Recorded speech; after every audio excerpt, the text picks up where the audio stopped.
Driver. अभी ये हमने गाडी लगभग 1-1.5 घण्टाको सफरपछि हामी क्याम्पटे फल्समा आइपुगेका थियौँ।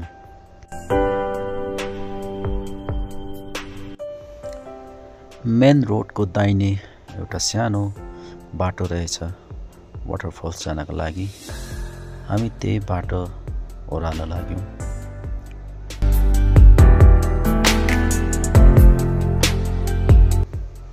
रोडको दाहिने बायाँ दोकानहरूले सजेको थियो।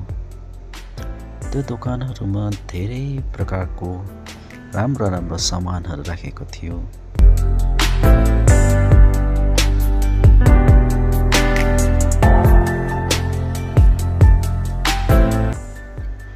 धेरै सामानहरू काठले बनाएको कप, भाँडा, प्लेट, बर्तन, अनेकौं यस्ता काठले बनेका सामानहरू बेच्नका लागि राखिएको थियो।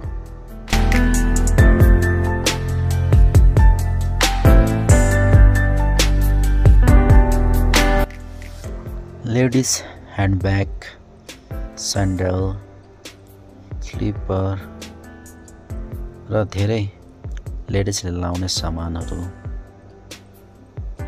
मजाले सजाएर धेरै राम्रो राम्रो क्वालिटीका सामानहरू राखेका थिए। दाहिने बायाँ झन्डै 1 किलोमिटर जस्तो फैलिएको यो दोकान जे पनि पाउने सामानहरू राखेको थियो। घरमा सजाउने, आफूले लाउने र साथीहरूलाई दिने गिफ्ट आइटमहरू सबै प्रकारका सामानहरू मजाले दोकानहरूमा फिँजाएर बेच्नका लागि राखिएको थियो।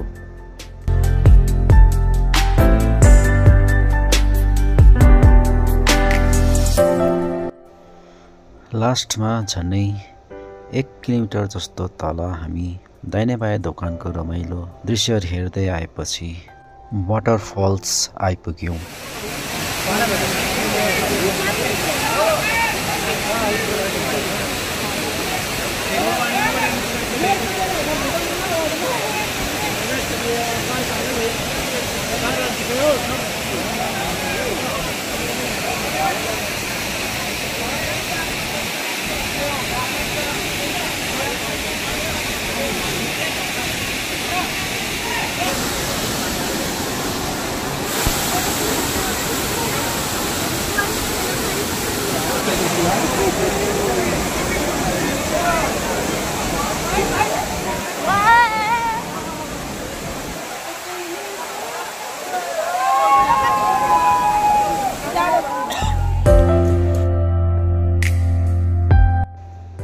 वाटरफल्स घुमिसकेपछि, वाटरफल्सको आनन्द लिइसकेपछि हामी वापस फेरि मसुरीतर्फ लाग्यौँ।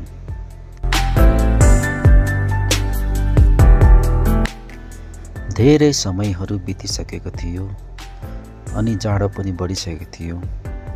त्यहाँबाट वापस उकालो लाग्दा त्यहाँको दोकानमा केही खानेकुरा र तातो चिया पियौँ र फेरि हामी त्यही बाटो मसुरीतर्फ लाग्यौँ।